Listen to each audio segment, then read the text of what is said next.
Hello and welcome to Saturday Morning Cartoons, the weekly podcast that revisits, reviews, and ridicules some of the world's weirdest animated series. Coming to you from the demilitarized zone, I'll be your supreme leader, Dave Trumbore. Joining me, as always, my co-host and House Majority Whip, Sean Paul Ellis. How's it going, Sean? Oh, David. I'm doing well, buddy. How about yourself? Your disappointment in me, I can feel it. I can feel it come There's through no the disappointment. Mic. Oh, no? There's no disappointment in this. I am like primed on this. There's so much stuff. I really should have been like, Supreme Leader David, how are you doing? Yeah, it's acceptable. I'm not going to like put you in front of a firing squad or anything, so don't worry about it. It's totally cool. I mean, it's not like we're in some weird military state. So moving on, guys, we normally joke around a lot about these silly cartoons and stuff, but we wanted to change it up a little bit tonight and do something kind of serious.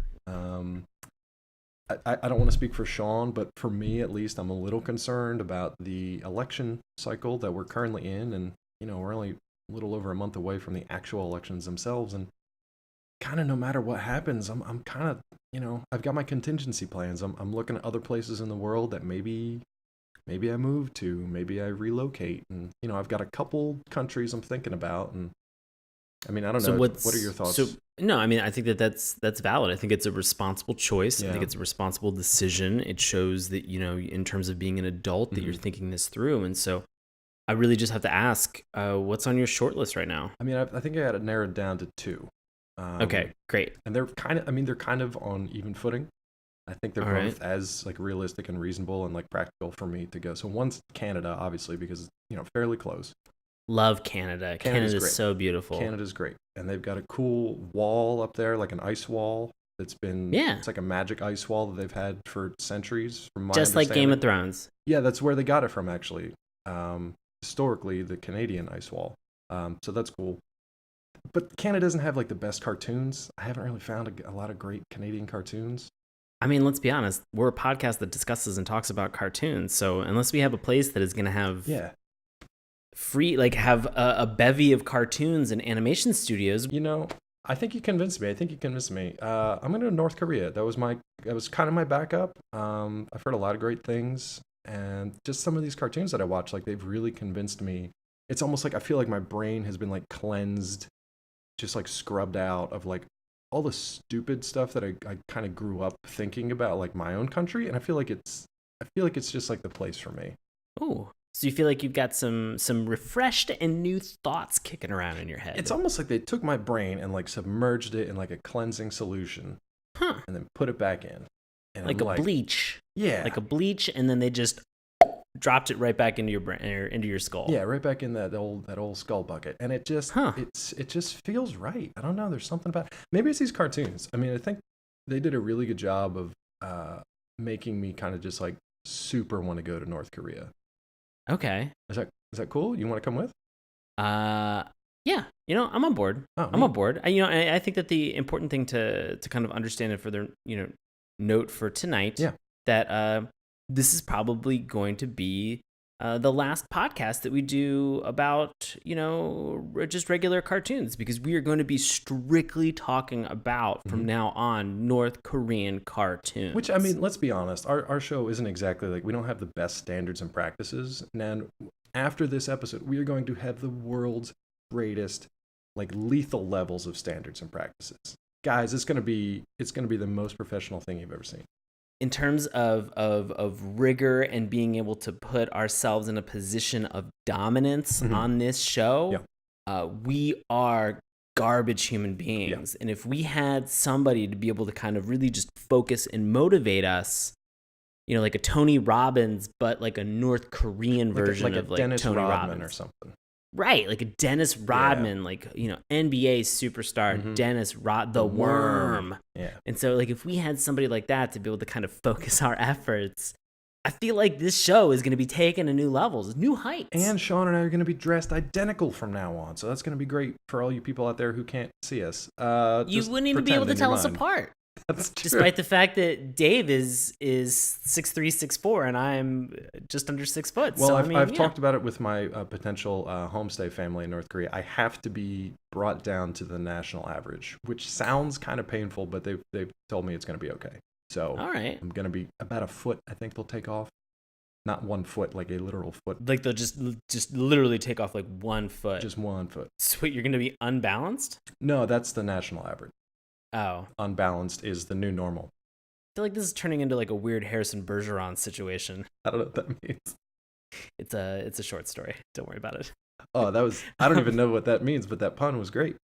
Oh, thanks. Nicely done. So I can enjoy it on one level, and smarter people can enjoy it on more.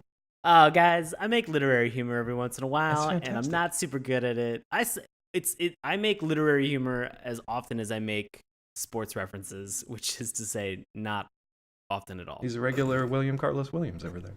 And I don't even get that. But the best thing is, I think I screwed his name up, to be fair. Yeah. In North Korea, I will understand these things. I will get them. Yeah, because education system's so much better. Guys, we could sit here and sing praises of North Korea and all their fantastic systems all day.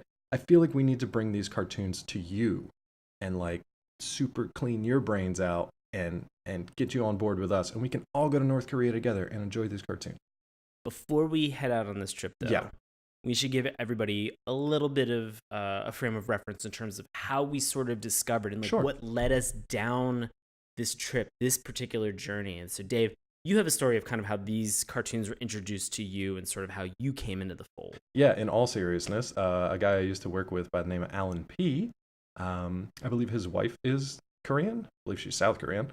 And he mentioned, he was like, you know what, I've seen some propaganda cartoons from North Korea. This is when I, had told him about our podcast, and we talked about cartoons for a little bit.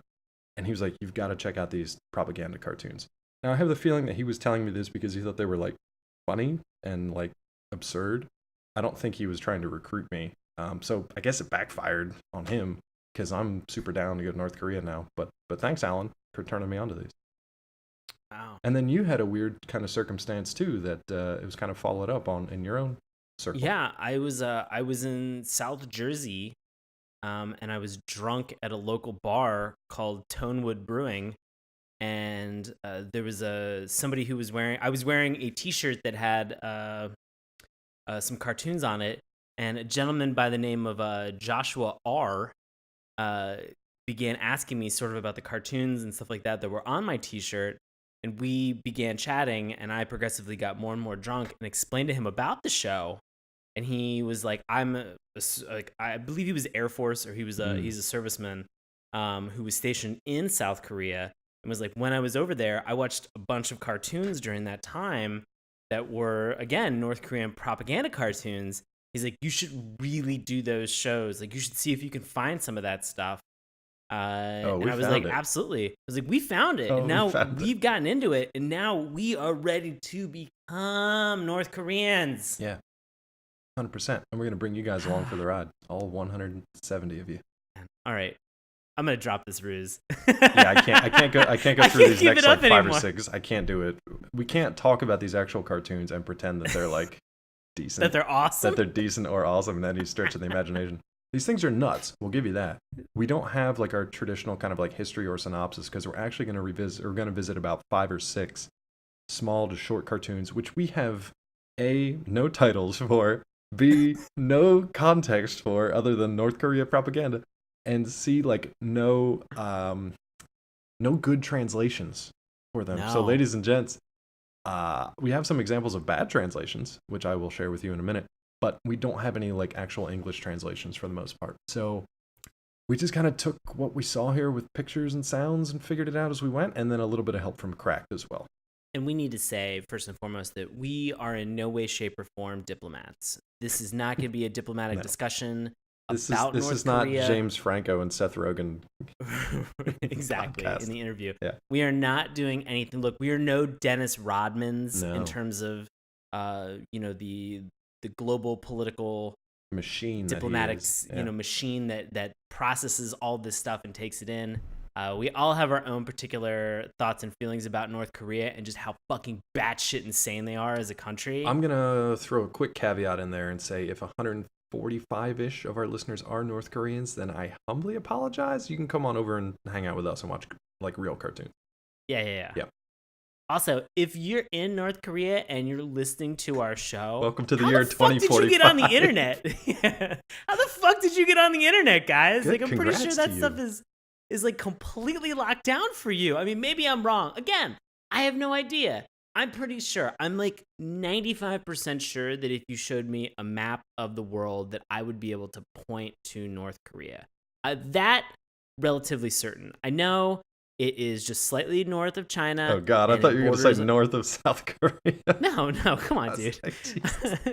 And I know it's right in between there, in between Russia and China, and obviously South Korea. I know where that is. Like, I know where all of those things are. Like, I'm smart enough to have figured that out. I just looked at a map of internet coverage, and when there was a giant gaping black hole, I was like, North Korea. North Korea. Nailed it. God, that makes so much sense. Because some U.S. Americans don't have maps. Anyway, moving on. So yeah, thank you very much to this Cracked article, which we will put up on the site, which had a few of these episodes for us. We had to go out and kind of find some more on our own because, lo and behold, some of these links were taken down. So go figure. But not enough. Kim Jong eye roll. Just let us watch these cartoons. Just let us watch. We might come visit, settle down. I gotta tell you, all right, this first cartoon is like, we don't have theme songs really either. The theme songs are like the national anthem of North Korea, or just like, again, we don't have the translations, but guaranteed it's just like a patriotic song about how great North Korea is, how great the military is, how great their supreme leader is.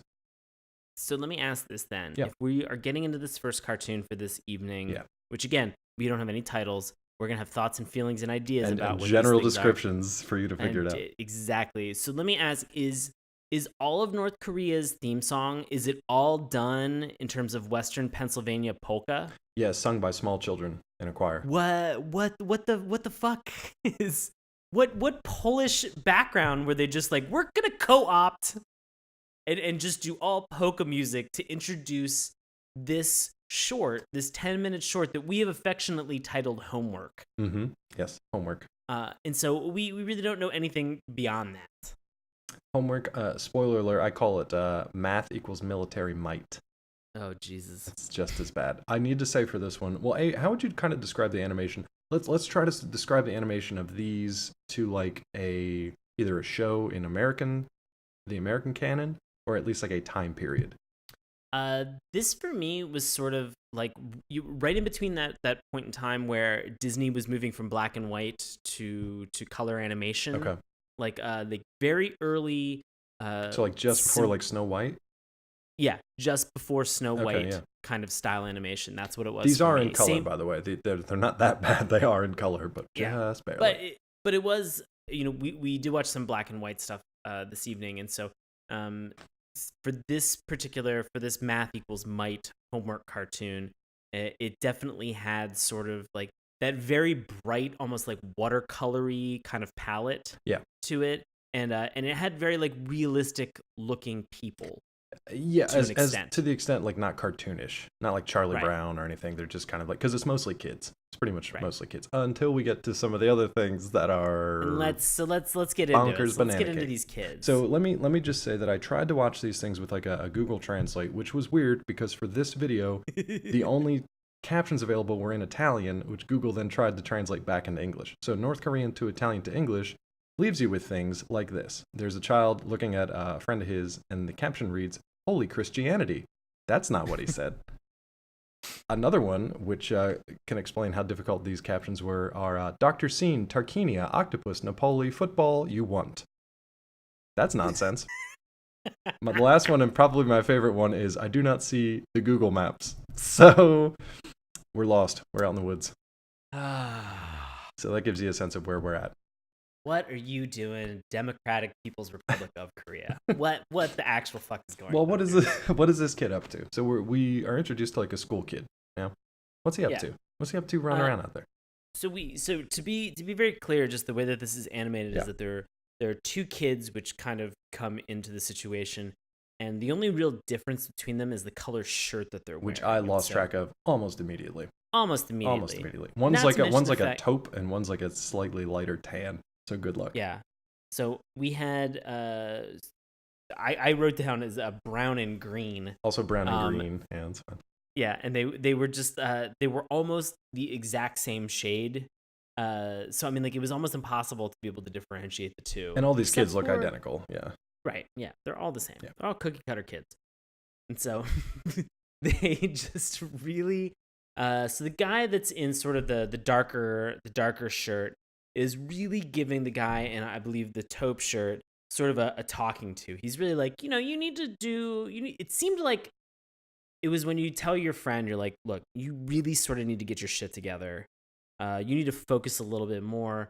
You really need to have some higher goals or aspirations. And at this point, I was already confused because one of the kids was just chasing a rabbit like around the ground, and then it chased it into a bush, and I'm pretty sure he just like kicked it somewhere, and then you never see it again. I have no clue what that was about. And so little bit of strange kind of reserved violence that's sort of in the background. That's it's sort of like it's there. Like you at least have that expectation that it's something that happened, like just by sort of the sound effects. Oh yeah. And Foley that are going on, but like otherwise you're just like just drop kicked a rabbit for no reason. Just drop kicked a fucking rabbit. Just drop kicked a rabbit in the forest. North Korea. Get this. You can do that over here, I guess. So brown shirt is really just kind of giving him a talking to, and green shirt really seems to have a ton of attitude. Like he doesn't want to have to deal with it. Nope. He really doesn't want to deal with it, and so I thought they were gonna fight. To be honest with you. Really? I thought they were gonna fight. Huh. Well, what I didn't see was that green shirt was gonna go home and sit in front of his desk and sort of kind of like yawn very loudly as if he was just like, like he has a notebook in front of him, like classic. I wanted to say, how old did you think these kids were? I wrote down like 8 years old. I was going to say probably like middle of grade school. So like 8 or 10, somewhere in there. Yeah. Somewhere in that I like that though, because age. that did remind me of like going to my desk or like sitting at my desk at school and just being like, I do not want to do this. I just want to go kick rabbits. Like this is not fun. So you're given that moment where, he has that procrastination impetus, and it's sort of, it happens. He allows himself to kind of indulge in that and why? Because he's doing math homework. He doesn't want to do math homework. He has a he protractor. Just wants to draw helmets. Yeah. And take naps. He has a protractor, if everybody's familiar with that, I believe it was a compass. And a compass, correct. So he has a protractor. See, guys, we learn stuff in American public education. Super smart over here. Yeah. So he has this protractor, which he just kind of like pushes to the side, like fuck this shit, and then he draws like an army helmet, and he writes U.S. on it, which I'm assuming he meant that's us, and we're like so cool. And North Korea is like, no, that's not what he meant at all. No, he meant United States. Yeah, totally. And so then he takes his compass. Now, if you ever had a compass when you were in an earlier math school or math class, if you ever had a compass when you were in an earlier math class, it was almost like giving young kids that were in the 8 to 10 range a weapon. It's like giving a shiv to an inmate. Yeah. It can be a real recipe for disaster. Yeah. And so, it has one sharp point that you're supposed to use sort of to anchor, and then it has another side of it that has like an adjustable pencil in it. So you can draw like arcs and perfect circles and things like that. And so this kid is sort of using this compass as sort of a bayonet to act like he's stabbing this helmet, this U.S. soldier's helmet. Yeah, it was like half a gun and then half like a stabbing implement. So real cool like, kid so far. Yeah, right off the bat, I'm like, this kid's a real fucking asshole. Like green shirt's a real dick. Yep. Like I'm really hoping that something terrible happens to him. Pretty much at this point. Like he lets his entire country down. Yeah. Which let's get into. And then he gets like super sleepy from all the stabbing. Oh, so I want to take a nap because I've stabbed too much. He's all stabbed out. He's all stabbed out. Jesus Christ. But here's where we get into like the real cartoonish kind of stuff, because it's this dream sequence.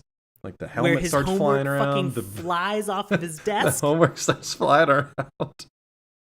And then what does he get into that it's like a Jeep, but what was it to begin with? Was it anything? Was it his desk? No, I thought it was just like a Jeep. It looked kind of like a Matchbox. It did look like a Matchbox. It was basically like a Jeep that he's just like driving over these hills, but basically flying and jumping from one hill to the next. Kid is off-roading. He looks like he's having a fucking blast. It looks great. Yeah. And then he joins up with all his other pals driving the same things in the same direction. And then all of a sudden they have a what in the back? It sort of looks like a missile launcher, but the missile launcher has pencils that would be from the compass, that are sort of lined up in the back. And so he has this missile launcher. And so as he's trying to angle and position it, he's using his protractor, like a giant fucking protractor right now, to sort of understand what that actual degree or angle is going to be that he's going to propel and shoot these rocket pencils you tell me he's out using, of the back of his Jeep. He's using the maths? He's using the math. He's actually... And I want to just say that this is like a common misconception in terms of this. Like, he's not actually using any math. No. Like, I should be very fucking clear with this because... Dave, I know that you are very familiar with science, and I know that I use a certain degree of math in my daily life that I'm actually relatively proud that I get a chance to use and exercise.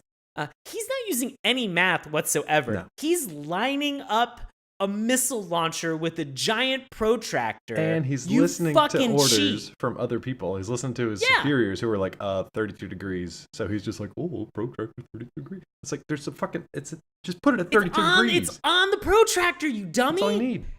At this point, somebody's explained to him, there's a 30 degrees, 60 degrees, 90 degrees. That's a right angle. Yeah, no fucking shit. Like, who doesn't know that? Yeah, I've played Worms. I know how this works. I played Worms. I love that game. But okay, so these guys aren't just doing like all the kids are lined up and they're shooting like, school implements and stuff. But what are they shooting at? Are they just doing drills? Or is somebody like invading? You can in the distance, in the horizon, you can see it looks like a series of ships. Okay. It looks like a series of ships, and it turns out to be what ultimately are tanks on sort of rafts that are the vaunted in. U.S. Navy floating tank brigade. Yeah.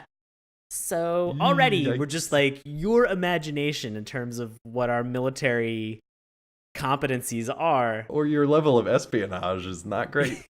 Right.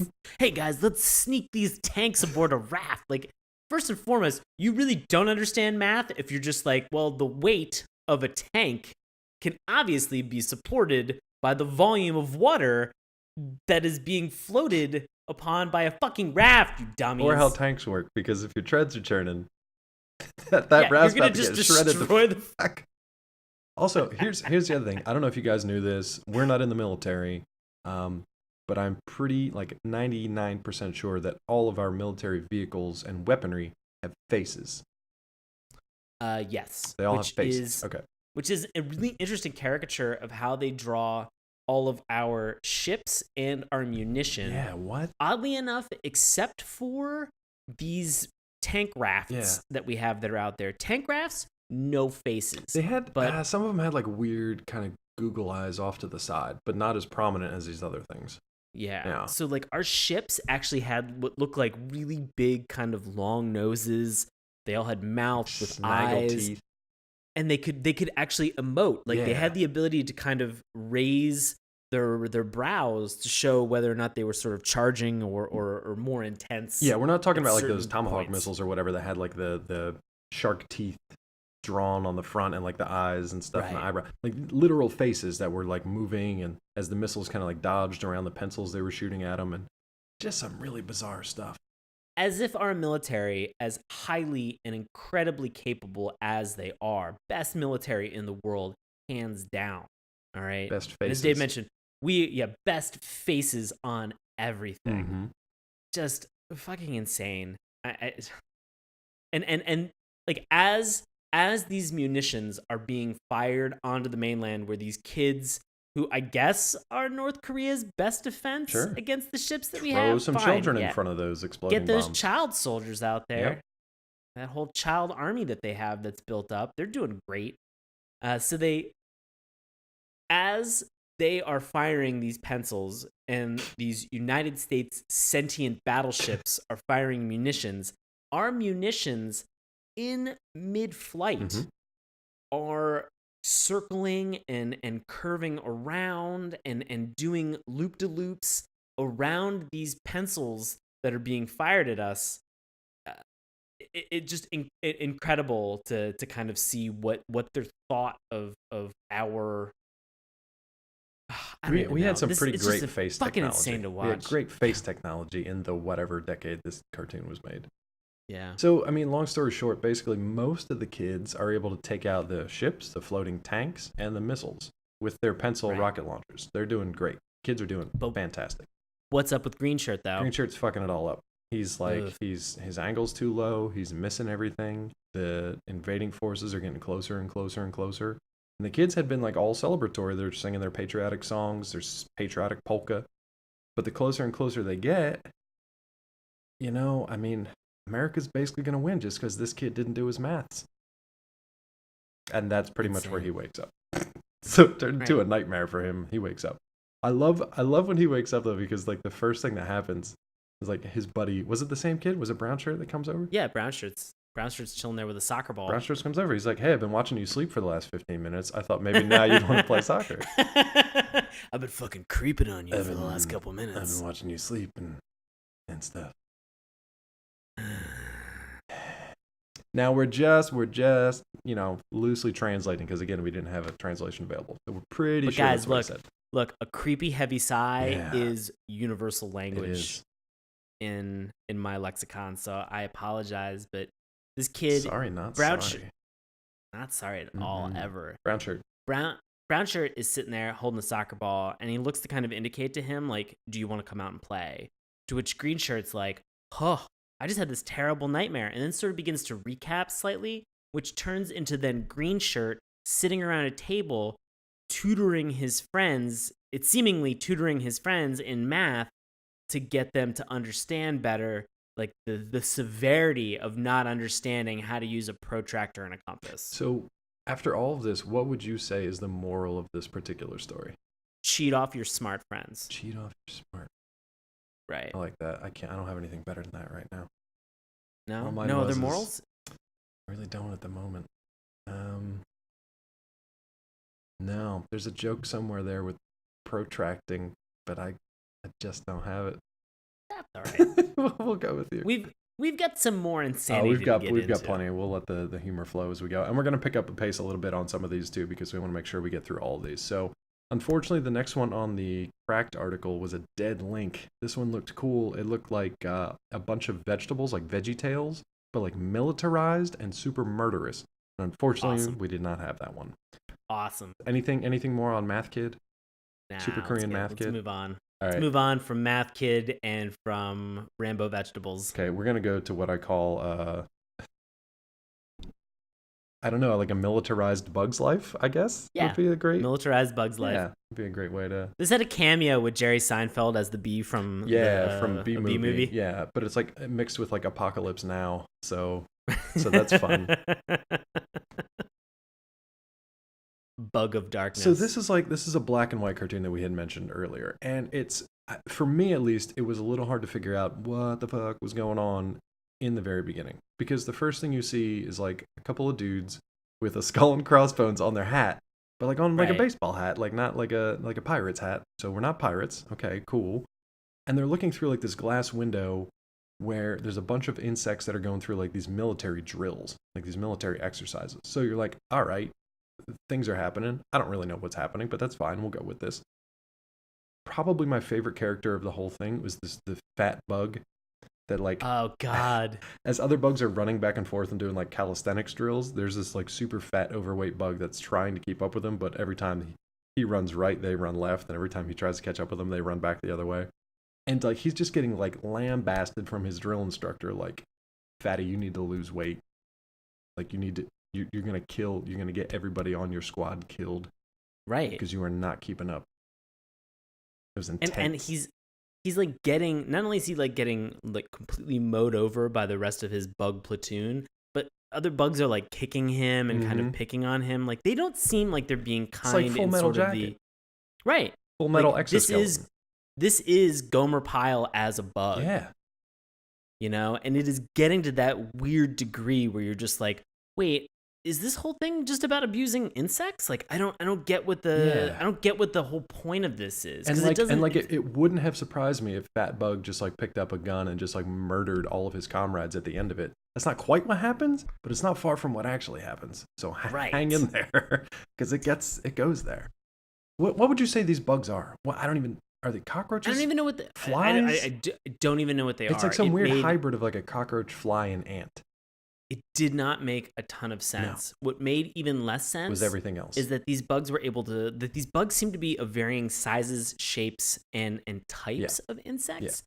But when they released a mouse into the cage with the rest of these insects, when they release a rodent, which this is going to be a reoccurring theme for a bunch of these, is insects and rodents. And this is important to keep in mind.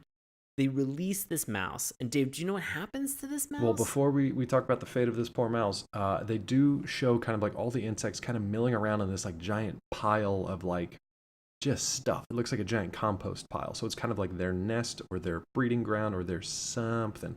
And they kind of like zoom in on a microscopic level and they kind of show like these little like microbes and then they zoom back out. So at this point you're like, all right, I guess these bugs are living like in squalor and there's this weird microorganisms going on. They're living like fucking bugs. Yeah, they're bugs with smaller bugs. Right. Basically. Okay, so the mouse. So this mouse seems super chill. Mouse seems real chill. Real chill.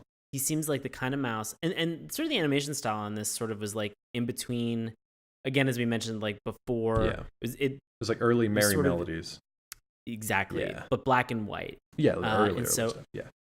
Like very early Merry Melodies. And so we have this mouse who seems real chill, seems like a real stand-up dude who gets released into this. And then all of these bugs begin to swarm around this mouse's face.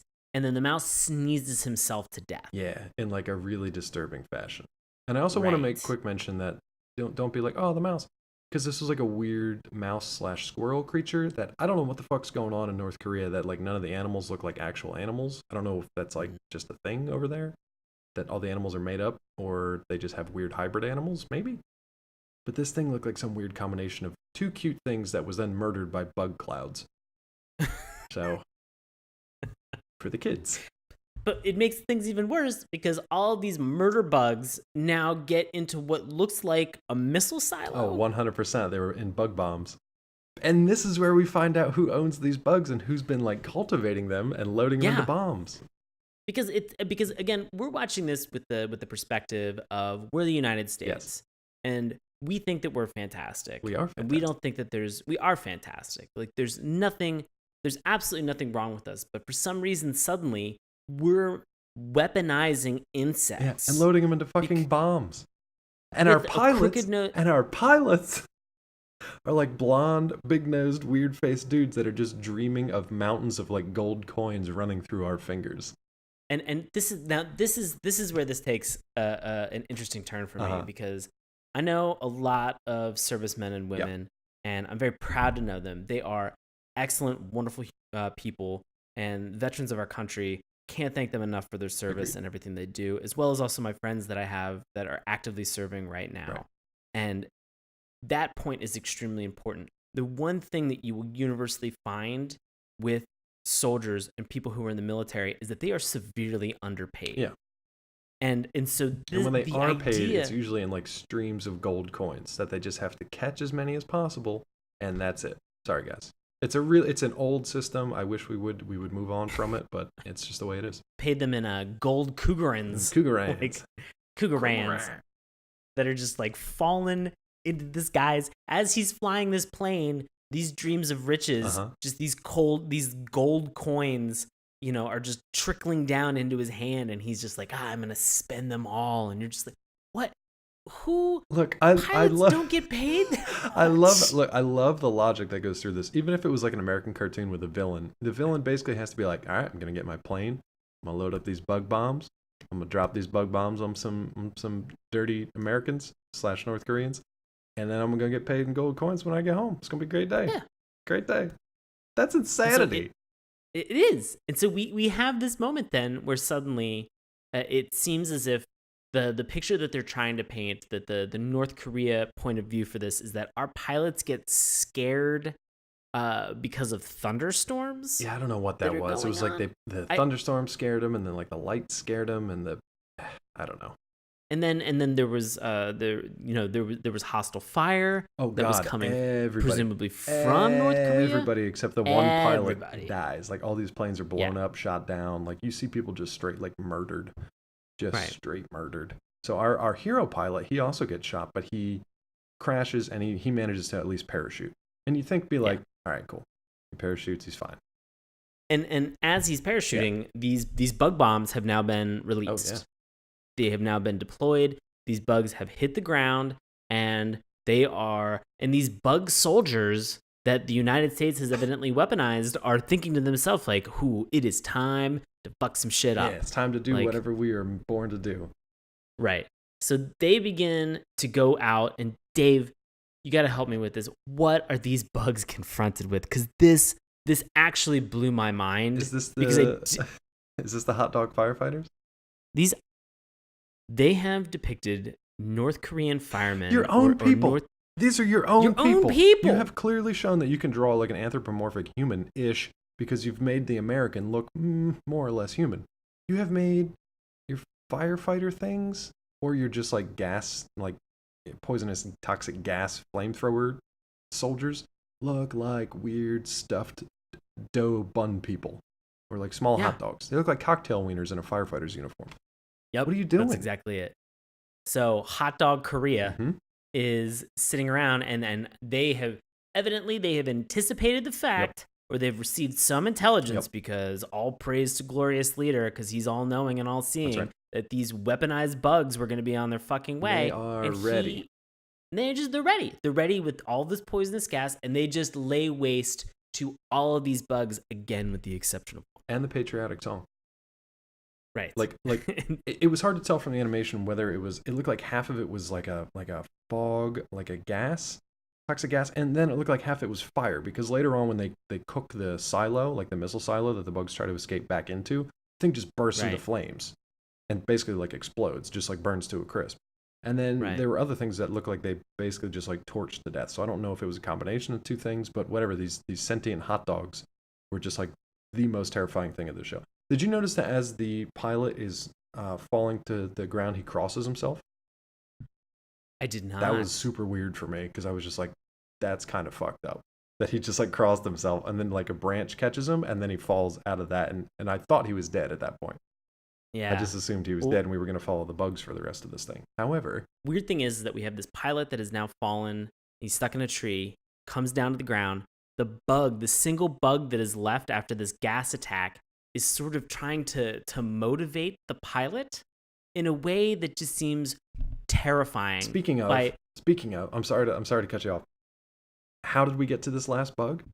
They smoked a bunch. Well, that sounds bad. They gassed a bunch of bugs. They lit a bunch of them on fire. Do you remember how they killed one in particular?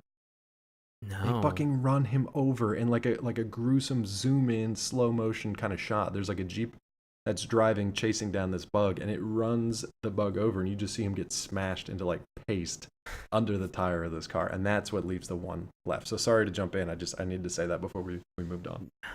Okay, so go ahead. We've got one bug left, and we've got one surviving pilot, bug, and the hot dogs are closing in. Hot dogs are closing in fast, right. And so they're getting to the point where the bug is panicking, and so he is trying to motivate this pilot by giving him a pep talk. Yeah, speaking bug to his face. Yeah, but if anybody's ever had a bug in front of your face, the first thing you do is you swat at it, and then you spit at it. And then you shoot it. And you shoot it. You pull out your service pistol and you shoot it.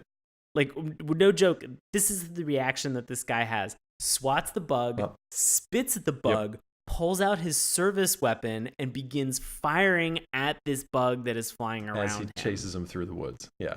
Presumably, the pilot dies. Well, so as he's chasing the bug through he smashes his face into a tree, trips over a rock, and like falls off a cliff, basically.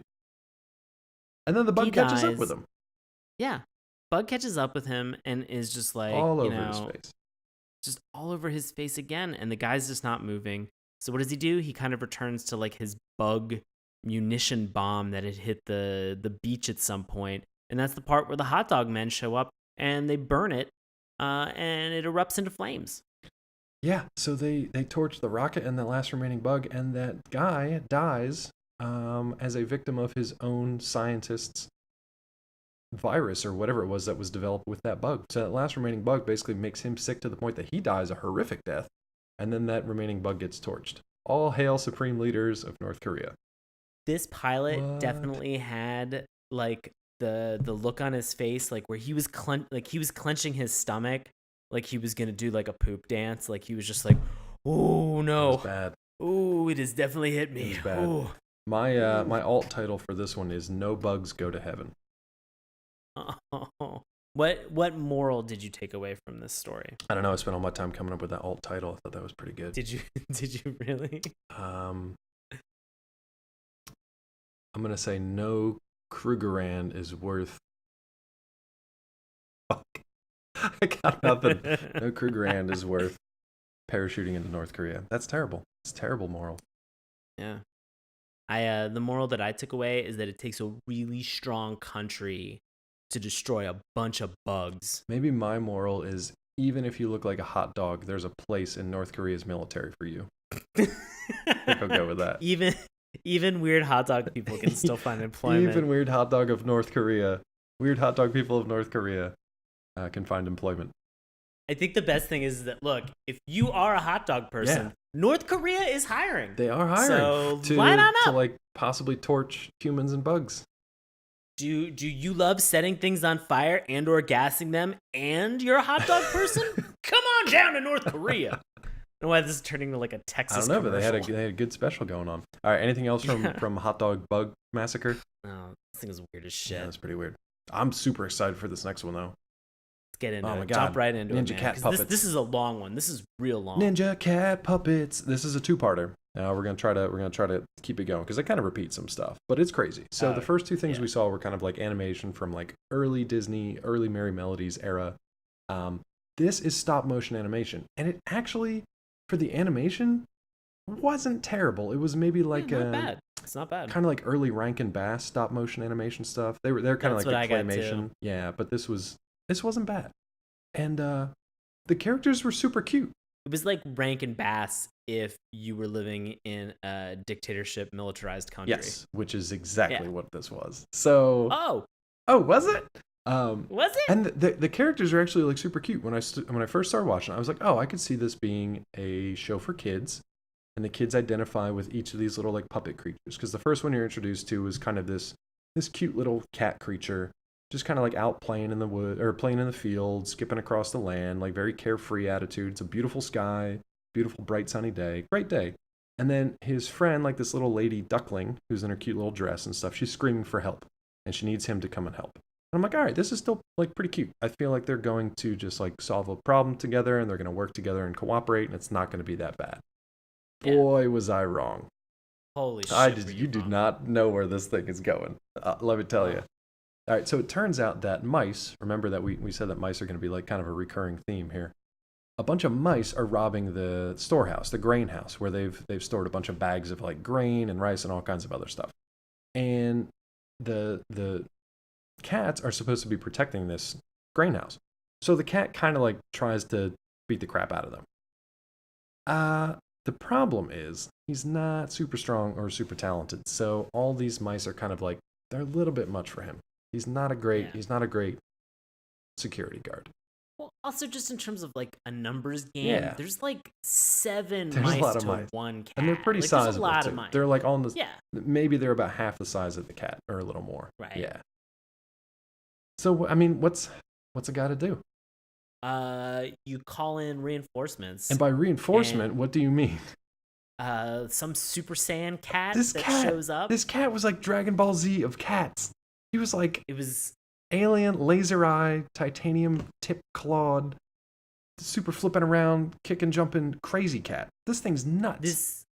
This was Super Saiyan Goku plus Jackie Chan plus cat plus a cat plus like just murderous rage. Also murder, lots of murder. Because this cat jumps across. He flashes sort of this like almost Zoolander blue steel look at these mice. But his eyes like literally light up and like flash across the screen. Right. And so as they're lighting up and flashing, these mice are like seeing him and maintaining eye contact with him and passing out because of how aggressive this stare is. But it's good that they passed out because then he'll leave them alone, right? No. Doesn't. He just jumps on these things, begins beating the crap out of them, like brandishes his claws. In multiple instances, he just sticks his claws into the back and of these mice. Zoomed in on this a number of times. They were so proud of this stop motion, like just literal backstabbing with these claws. It was disturbing. It was disturbing. They keep going, and to the point where like all the mice have now retreated and they've been taken care of. And then what happens next? Well, except for the one, if he doesn't claw you in the back, he will pick you up by your head and throw you bodily into a wall so that your spine snaps. That one was. And then they'll laugh about it afterwards. I got to that point and I was just like, this thing is not for any children. Ninja Cat. All right, is this where we get to our montage? This is where we get to our training montage. Yeah. Look, North Korea, you got one thing going for you right now. At this point in the show, montage. All right? 80s style training montage. It's pretty good. It was pretty good. Yeah. I'm going to give you that. Because you've got crazy Ninja Cat, who was super dressed like Kim Jong-il, Kim Jong-un, by the way. Yeah. He's 100% just a stand-in for Supreme Leader. He's like doing flips. He's jumping through hoops that are like 8 feet off the ground. He's like cutting logs in half. He's punching through shit. He's great. This other cat, this kind of like meek, weak cat, is he's failing at everything. Well, but he's inspired. He's inspired and he's trying. That's the point for this. He's Daniel-san at this point. He's trying, but he's failing at everything. So Supreme Leader Mr. Miyagi is like, Daniel-san, you got to get better. You got to do these things. And this young cat is inspired. He's like up late. He's really working on this stuff. Like he's trying the best that he can to do the training that he can. But in the meantime, these mice who live, these scheming mice who live in like a cave filled with spiders and cobwebs. And what is going on? And their leader is like this cruel old wrinkled rat-toothed nasty looking thing. Can you explain their plan? Like, can you sum this plan up in a couple of sentences? Because it's nuts. Sure. The skinny of this plan is it's like Ocean's 11, yeah? Yeah, it really is an Ocean's 11 sort of ordeal. Yeah. The skinny of it is to trick this younger cat into thinking that he is more ferocious than he truly is, so that when they give him this false sense of grandeur regarding his own abilities, they can capture him and then steal all the food stuff that's inside of this silo. Interesting. Inside of this grain store. So as they're concocting this plan, the weaker cat is going through these training regimens, but he's getting pretty upset because he's not seeing the gains that he would like to see, right? Yeah, dude. He's got no protein powder. No. He's got like no muscle milk. No. Like, look, no you gotta lift heavy. Yeah, you gotta lift heavy weights as a cat if you try to see any feline. That's right. Yeah, you want to see any type of feline return in terms of muscle mass and size. You really gotta put in the time, the effort. Need some of that feline growth hormone. Yep. You have feline growth hormone. And so, you really got to put in the time and the effort. Right. But, some people just want to take shortcuts. And dress like a lion. What happens here. Some people just want to dress like a lion scarecrow. So this cat he bumps into a stranger that's on a bike. It's a mole. And they share this. Is it a mole? It's literally a mole. I didn't fucking understand what it was. I'm pretty sure it's literally a mole, which at that point I'm like, it looked like another mouse. That guy's a mole. So again, feline meets another rodent and isn't skeptical in any way, shape, or form. A rodent on a bike, I might add. Oh yeah. So he rides in on a bike wearing this giant wig, and through some weird I didn't understand it. Folly, some bizarre folly turn of events, young Daniel-san cat falls over with this giant wig over top of his face, and it sort of looks like a lion's mane. Right. And he's like, you look like a lion's mane, and I have these mitts that you could put over top of your hand.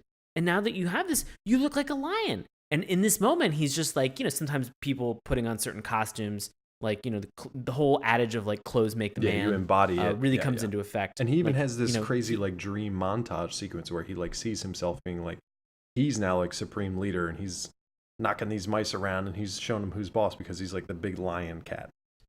Right. Yeah. So he is in this superior position, this superior mental state where things are going to go well for him. Like, he is satisfied. You don't need to train anymore. You look like a lion. Fuck it.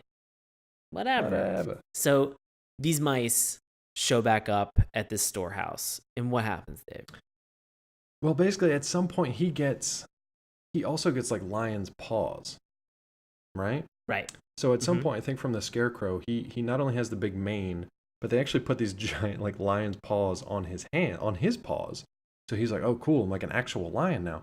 But basically, all the mice sneak back into the granary, and he wants to like, make them bow and whatever. But it turns out that the mole was like a mole in the sense that he was a double agent. He was actually one of the mice, and they've tricked this cat into not only having this stupid floppy wig that like complicates his movements, but they've also covered up any claws that he actually has. So even if he had been doing any training, it wouldn't matter because he's basically been neutered at this point. So they kick the shit out of him, and they start stealing all the stuff from the granary. Right. I think they tie him up at some point too, which was super creepy. Yeah, they do. They like hog tie him to like a barrel or like some big bag of rice that they have that's in there, and he can't move. And so he is watching the very thing that he, I guess, has sworn to protect being stolen by these mice that have now rolled in, and they can take whatever they want. And they tricked him into the whole thing. His hubris was kind of like the thing that did him in. And the fact that like the old man mouse kind of like haunts his dreams and makes him cry, there's like this psychological aspect to it too. So they're really torturing this poor little weak cat. But luckily the duck is out there again, just wandering around as she does. And she sees that there's trouble once again at the old granary. So Super Saiyan Ninja Cat arrives once again. And he is fucking vicious this time. He is not screwing around. I mean, we talk a lot about, moments where we see recycled animation, and they're using it here quite a bit. Because this moment where the claws come out and dig into somebody's back, into one of these mouses' backs, is like just frequent. Like, it's just happening. Flipped. Like they flip the left right on the script, or like slightly angle it, but that's it. But he's like, he's like ripping out tails. He's murdering these things. He's murdering things. He's ripping their tails out. He's ripping their tails out. He's stabbing them in the back. He smashes them into the walls again. He kicks them literally in the face. And then he frees his other buddy cat. So now it's 2 cats against the other mice. Yeah. Which is really messed up. Which is really messed up because now all this training is now at the point where it's just like, all right, like let's go to town. Dude, it would be like if Mr. Miyagi and Daniel-san teamed up on that kid from the Black Dragons or whatever they were. Oh, from Cobra Kai. Cobra Kai. Black Dragons. Where the hell did that come from? Making shit up. The fuck? It'd be like if they teamed up on David. that blonde kid and just like Mr. Miyagi came in and just like stabbed him in the back, and then Daniel-san kicked him in the throat, and then they both picked him up and threw him into a wall. It'd be like, kids movie. Lessons are learned. So needless to say, this whole exchange of everything that happens in this is brutal. And the craziest thing is that, we've mentioned that sort of the mouse leader is sort of this older, decrepit mouse. On like a cane and Mr. Miyagi cat, this Super Saiyan cat, picks him up and just begins punching him in the face. Like, old mouse, he is just punching him in the face nonstop, and then just tosses him aside like a fucking rag doll. He's dead at this point. His brittle bones have been pulverized by a Super Saiyan. The end. What's your moral on this one? Is that you have to believe in yourself, and you have to feel that you're good enough to beat up an old person. That's a good one. I like that. My moral is don't be a mouse. Don't be a mouse. Especially in a world of fucking psycho cats. It's better to be a hot dog person. Oh god. Man, this one was messed up. It might have been the most messed up. I don't know.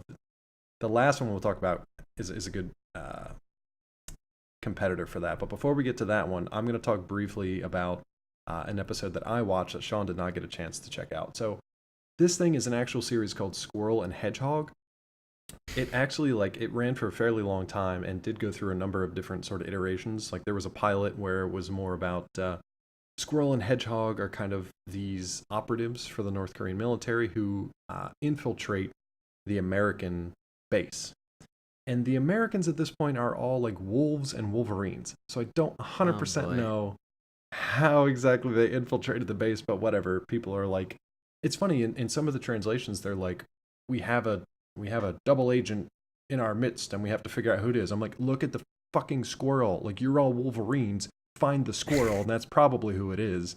It was like this weird rip on like Rocky and Bullwinkle, but not really.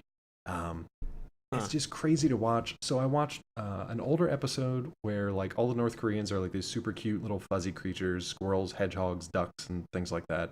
And a lot of like Donald Duck copies, like pretty much just exact copies of them. But every creature is in the military or like part of a military family. And then the bad guys are like wolves, wolverines, or like weasels. There are some weasels that kind of like control some of the other ranks and stuff too. One of the craziest things I saw, without getting into like too much of the stuff here, one of the craziest things I saw was the squirrel infiltrating the American base and then watching the wolves train. These wolves, like if I saw this, and again, the wolves are the Americans, if I saw these soldiers training in the way that they did, which was basically like running down cars, stopping them with their bare hands, picking them up and throwing them, and then laying down in the middle of the street as other cars drove over their backs, and then springing up into the air so that they launched the car into the air. Like if I saw an army of these types of soldiers, I'd be like, you know what? I'm good. You guys win. Like I'm not fucking with that. Y'all are insane. You look crazy. I'm not messing with that. So it was pretty nuts. I didn't get too much into like the plot because it was actually kudos to this series because it actually did have like an ongoing narrative plot that was way more coherent than any of the other propaganda stuff we watched earlier. So Squirrel and Hedgehog is like the one thing that I might actually recommend seeking out there. But it has nothing on Orange Korean Super Frog. Or as Sean affectionately calls him, Rambo Frog. Rambo Frog. Rambo Frog. There's nothing rainbow about this. There's nothing magical or delicate or even serene about what happens in this short. This is violent with a body count over 100. Oh, easily. In a 10-minute cartoon. Which I didn't 100% understand. I think I watched this one twice because I was just like, what? I mean, I had my own ideas in terms of what the message was or the specific moral that we can kind of get into in a little bit later. And in all seriousness, without like a kind of a BS regular sarcastic response, which, I mean, you know, if this is Kim Jong-un, we should just ban sarcasm. True. Oh, he did. Already did. So I think there are some interesting kind of things to psychologically take away from watching this propaganda piece. How they're applicable to the daily lives of a North Korean, I kind of fail to see that. I'm gonna say if you get blinded, still shoot your arrows. It's interesting. So to set the stage, we have this orange frog. Right. We have this orange frog who has... It's important to know, what he's wearing, what he's armed with, and then where he lives. So what's he wearing, Dave? He's got some weird, like, Super Mario kind of jumpsuit looking thing on, but, like, rolled up at the cuffs, so, like, he could, like, be out farming in a rice paddy, but also be ready for military action in a heartbeat. It's a really odd combination of things. And actually, knowing a little bit about North Korea, it's not crazy. It sort of was interesting because it showed a little bit of the duality between citizenship as well as also military service. And just sort of the idea, without getting too far into it, of just sort of constantly being vigilant of a threat. Like a Spartan. Of a potential, like a frog Spartan. Like a frog Spartan. And so this frog he's armed with like a weapon. I don't really know how to describe this. Either. It was very video game-esque. Like Battletoads. It was like a little bit cartoonish in the sense that it's just like one big kind of standard long barrel. Looks like a bazooka. But then there's like a magazine that's in the back of it that doesn't shoot actual bazooka or RPG ammunition. Right. It shoots what looks like kind of small arrows or darts. Right. And tons of them. Like an unlimited supply. Tons of them. Like, it just, he's got he's playing Contra. Yes. Because there's just unlimited ammo in these suckers. And it just does not seem to matter. Right. Which is an interesting, I guess, idea to think about a little bit later on, given some of the circumstances that fall upon him. So he is on this watchtower that is overlooking sort of like this small glade. Yeah, like a beautiful little garden. Right. And he's maintaining vigilance, and we have these like bugs. We have these insects because obviously you have this grass.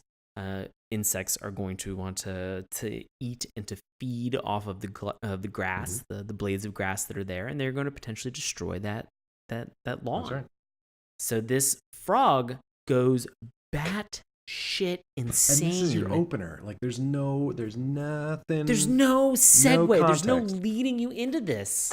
There's no delicate way of being baby birded what's about to happen. Just wanton insect murder. He just goes on a murderous rampage of just destroying and killing all. And we're talking about like he's shooting these bugs with these arrows, with this unlimited amount of arrows, and they're hitting them in the back. There are multiple bugs that are getting multiple arrows in them, and they sort of kind of just go and just kind of like fall off. I love how they fall off the stick though, or fall off a leaf. Yeah, and so like they're just dying by the and dozens. Just collecting in like a layer of just dead bugs in this like muddy, marshy ground at the bottom of everything. It's a really It's an impressionable way to start this cartoon for sure. Right, and so then, and this is what, as if any of this makes any sense whatsoever. This is where I got confused. Well, yeah, it wasn't too long after the opening. I was just like, Right, because like I see this and I'm just like, oh, I get it. You know, whatever he's doing, he's protecting his territory, he's protecting his land. Let me guess the point of confusion. Sure. I think I've got two. One for me, one I was like, yeah, I dig it, and one was like, I don't know what's going on. So, were you confused when a lady mantis rolled up on a motorcycle? Nailed it. Okay, ding, ding, good. My confusion was with whatever the hell that red button was. Oh, that's actually an interesting thing I want to discuss when we get a little bit back into it. But let's start with your first assertion about this praying mantis being confusing AF. Yes. And this mantis is a lady mantis, which is really weird because they seem to sort of go up into the control tower and they know each other. Yeah, there is the sense intimate. There is the sense right out the gate that there is an existing relationship there. It's very well communicated. And a lot of the animation that they have in this sort of looked like it was cut out and it was hand drawn and animated, and then it was sort of cut out, and then there were sort of articulation points on the cutouts that could kind of move a little bit. It's not very observable, kind of given like a large landscape or a vista view, but when you kind of drill down into like the singular shots of the characters, you're just like, oh, this is an interesting style of maybe stop motion, or a hybrid, whatever they were. Yeah, it really is like a hybrid of stop motion and actual traditional animation. But again, the colors are like super bright. The palette is on this is very beautiful. The frog basically looks like one of those poison dart frogs, like super, super bright orange, which is why I joked and called him a rainbow frog. But rainbow frog. And so they get to this point where him and Mantis are having this real tender moment. They're going up into his like watchtower that he's in there, and she's kind of like pointing and touching at this red button that is in the watchtower, and she's kind of giggling. She has this giggle moment where I'm like, oh, are they gonna smash? Yeah, I didn't understand anything biologically, practically what was going on.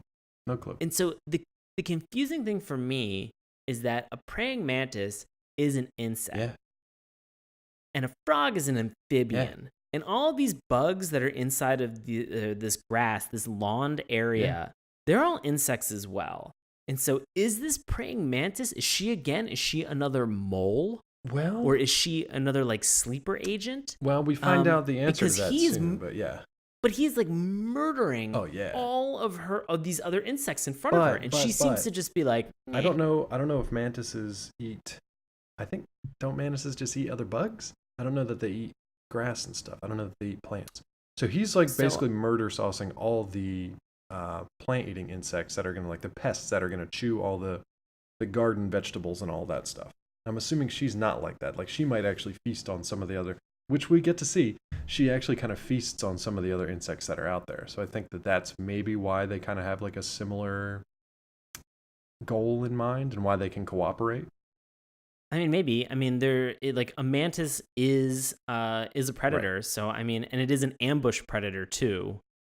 So it's something that kind of like lays in wait and then it pursues prey. And from what I understand about attempt to kill them. Actual mantises in real life is that they are equipped with a pair of swords that they use to kill other bugs.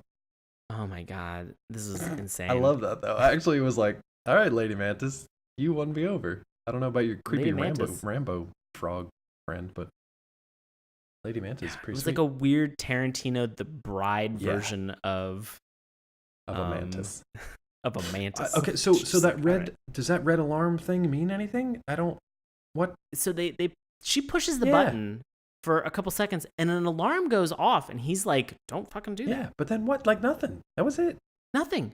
And then she laughs. Nobody. She rides away on her motorcycle and he drinks out of a lemon. I didn't know what the hell was going on. Which, let's be serious. That was an adorable one. It wasn't adorable. I think it's like an actual lemon or something, a berry. He's drinking out of this little tiny lemon. And he's just like, he pulls the top off of it and is like, glug, glug, glug, glug, glug. Like, what a hard day, killing everything Meanwhile, that I see. He's still got that bazooka slung over his other shoulder. He's straight up a video game character. He's a Contra character.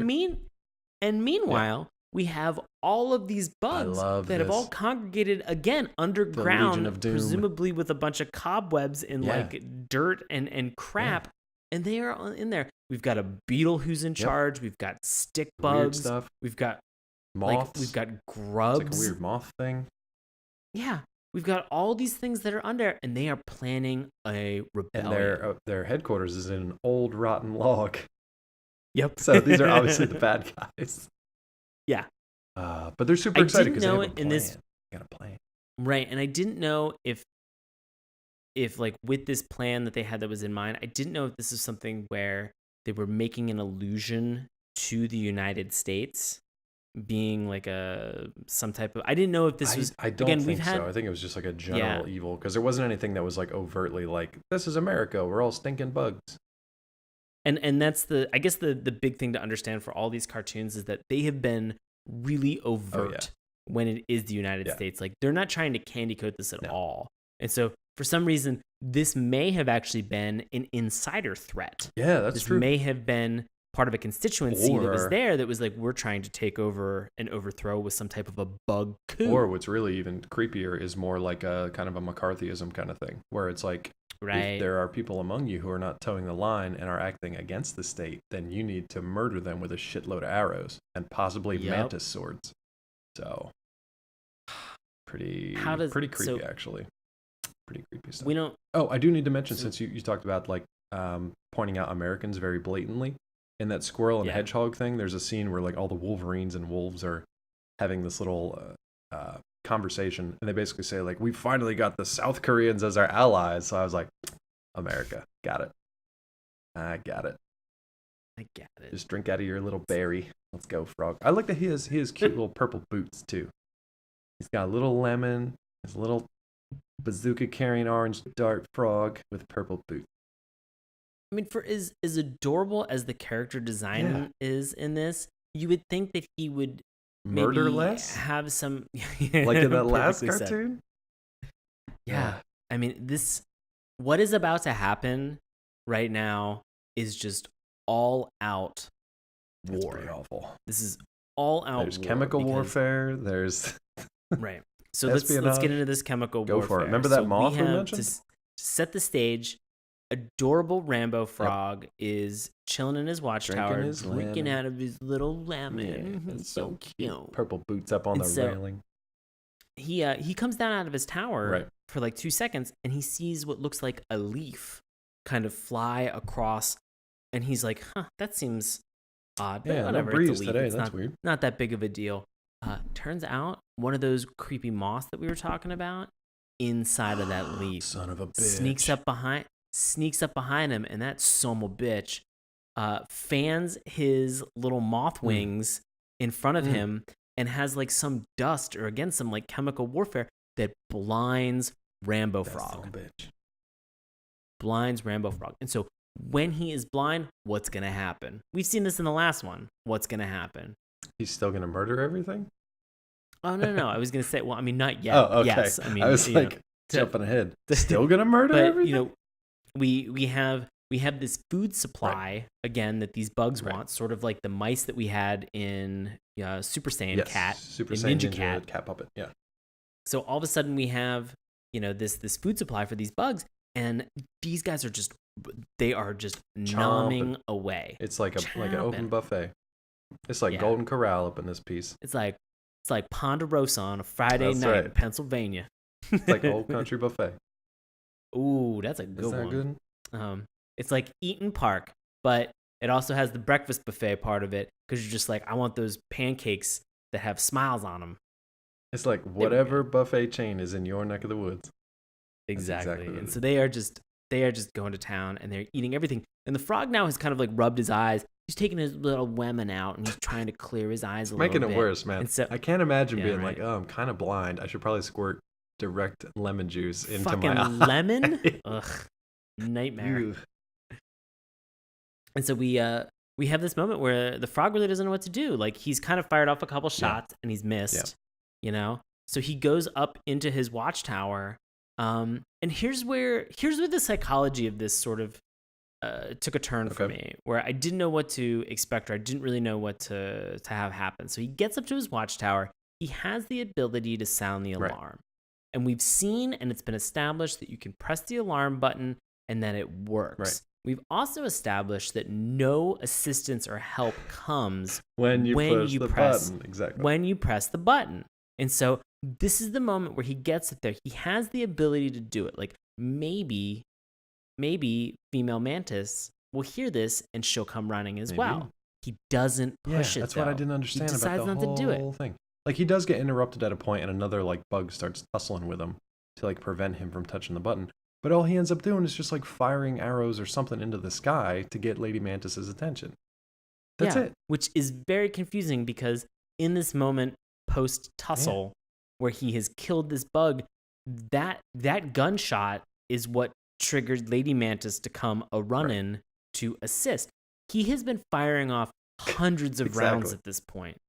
He has, like, his eyesight at some point, which again, it's only a temporary blindness, and he's kind of confused, and he's trying to figure out exactly what's going on. But once this temporary blindness wears off, holy shit. If you guys saw the new Rambo movie with Stallone at the end when he's on the beach with a Gatling gun, it's that. But it's like insects and it's like that, but he's also like sniping, so he's like super highly accurate, does not miss a thing, but he's also firing at like a crazy high rate of speed. And like, these bugs are now petrified. They're literally sweating. They're trying to not make any noise whatsoever, and are just hanging there, just like terrified. And he's still mowing through all of them. The one, and they are sweating bullets. The one that was the worst, you got to know which one it was, because they slow-mo to a close-up shot on how this bug dies. Is it the grub that he shoots in the butt, and then it pops the grub's head off? The arrow travels through this grub's body so that it sticks out its head, but then pops its head off of its body as the arrow continues flying through. It was, and they zoomed in on it. They were like, this is going to be super cool, and the kids are going to love this. Yeah. Yikes. So we should mention that during, right before his murderous rage, during this tussle portion, he gets a little scratch. He gets a tiny little scratch. It's a little tiny scratch. Which causes him to like see red and then just murder thousands of bugs. Like, he has killed we've talked about the beetle who was in charge. We've talked about some of these other there were like moths three, and everything like that, and these stick bugs. Three main ringleaders, right? That were like the leaders of all these different things. They are leaving the scene. They are getting out. They are being extracted from this hostile zone, and Murder Frog just shoots all of them. Again, highly accurate, doesn't miss. They drop. Like, they are dead. Done. Like, he has killed everything. Everything that was there, he has murdered. Which I can't, he has murdered. Like, picture any other cartoon series that has run for anywhere from like 12 to like 100 episodes. Like, if you have all these guys in the beginning and then you instantly execute them, they're not going to be around again to like antagonize you in the future. So yeah, it's definitely a more efficient solution. It's also just straight up disturbing for little kids that are trying to watch this. All right. So Lady Mantis finally shows up, right? Yeah, and he's like, "Oh, I've gotten this little squatch, and I'm gonna pass out for like 2 seconds. Help me out, Lady Mantis. Take my clothes off." She shows up, and he's like being all manly. He's like, "Oh no, I'm back up. I'm good, cool. I got I'm this. chill. You see all these dead bugs out How here? you doing? How you doing?" That's pretty much it, isn't it? That's it. It's like, that's it. That's the whole end of it. That's the fucking. I love that they show like a victory shot of the garden. Like, oh, look at this pristine garden that's totally not marred by millions of corpses of insects with arrows through them. Rainbow Frog. What's your moral for this one? Not much of a moral, but I just really thought that this was an advertisement to get pest control. I thought this was an Orkin advertisement. Yeah, it's like a great Raid commercial. Yeah. Raid! My only moral is that all is well in the Garden of Corpses. That's the only moral that I have. It's not really a moral. But ladies and gents out there, if you have a garden and you've got some pests, just hire a Rambo Frog and he will just murder everything in sight. God. Or a Lady Mantis with samurai skills. I can tell you what, the Lady Mantis is pretty sexy. Sword. That was your takeaway from tonight. Pretty sexy. Lady Mantis. Pretty sexy. Nice Lady Mantis. I mean, sword wielding, motorcycle riding, side chick. Lady Mantis. Yeah, go for it. You only get her once and she'll kill you after you're done, but it's going to be a good ride. She's going to eat your head right afterwards. Off. Man. That's North Korea. Guys, it's North Korea. Oh boy. This was a fun ride. I can't imagine there's any other crazier propaganda cartoons out there than this. Ooh, that seems like a challenge. Yeah, if you guys know of any, like maybe there's some Middle Eastern ones, not the pointy fingers. There's got to be some Russian ones. There's got to be some Cold War era Russian ones. Cold War stuff. Oh my God! If you guys know any of them, please forward them to us. We will be patriotic once again in the future. Because this was nuts. Anything with even things like that could have come from the United States, like Donald Duck dressed up like Hitler, or not, but like no, that is a thing. DeviantArt. Donald Duck dressed like Hitler? Yeah. No. I'm saying that was a real thing that Disney animated. What? Yeah.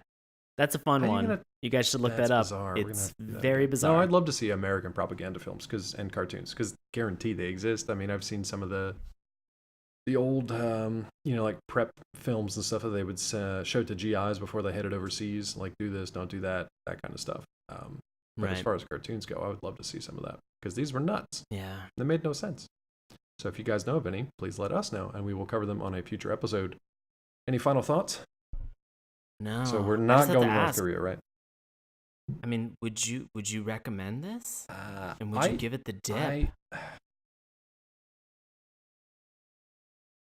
Man, I'd love to say give it the dip because there's really no place for any of this kind of ignorance and silliness. But at the same time, it's like it's kind of a cultural thing to be aware of. So I'm not going to recommend searching them out. I mean, if you're like us and just a glutton for punishment, then yeah, check them out because they're kind of fun, but also really disturbing.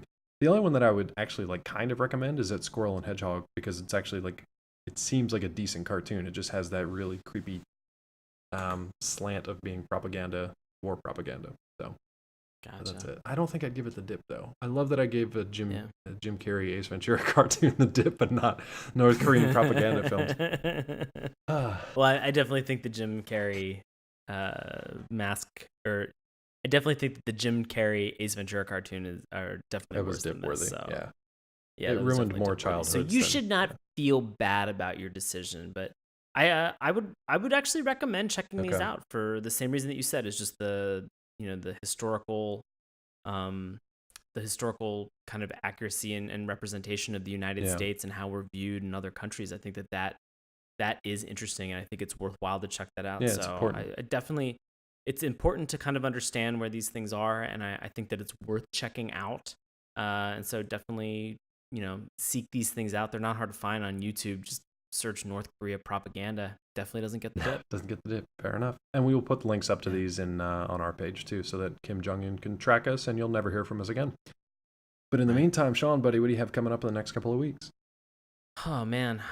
So I know I've mentioned this a bunch of times before, but if you are in the DC area, I'm going to be doing a show that is called POTUS. That is going to be premiering in October with Washington Improv Theater, and you can find out more information and you can purchase tickets at witdc.org.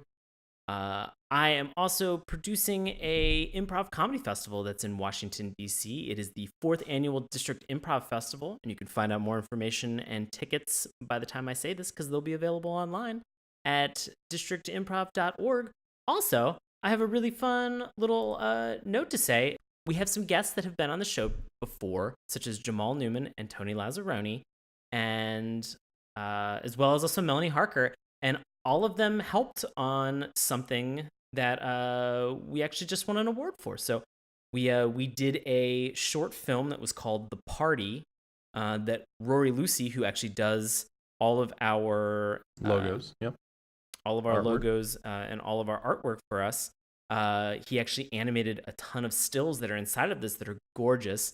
And so we did a short film that was called The Party, and it won Best Short for the Geek Fest Film Fest that travels along with all of the different Comic-Cons that we have throughout the country, as well as also Canada. And so we won Best Short in Canada. Congratulations. So, thank you, Canada. So I will move to Canada instead of North Korea, just because they clearly have good taste.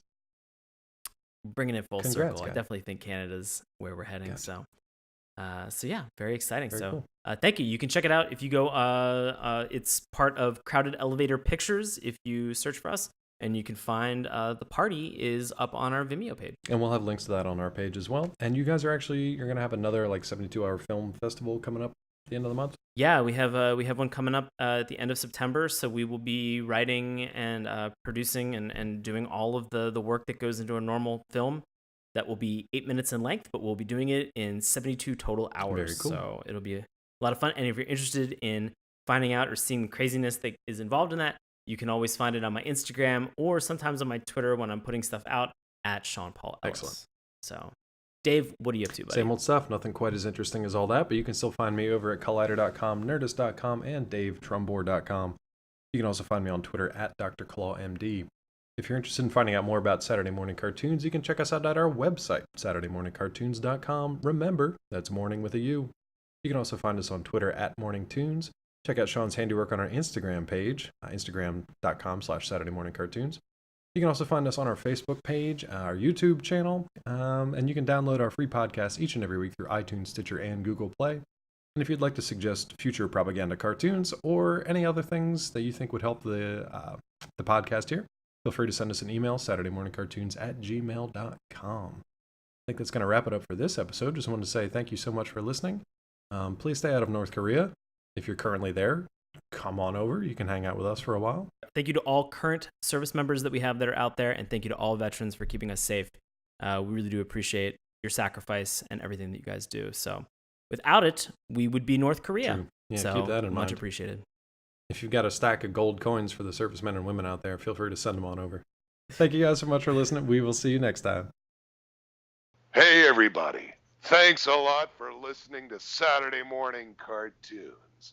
Now, if you'll excuse me, I have to transform and roll out.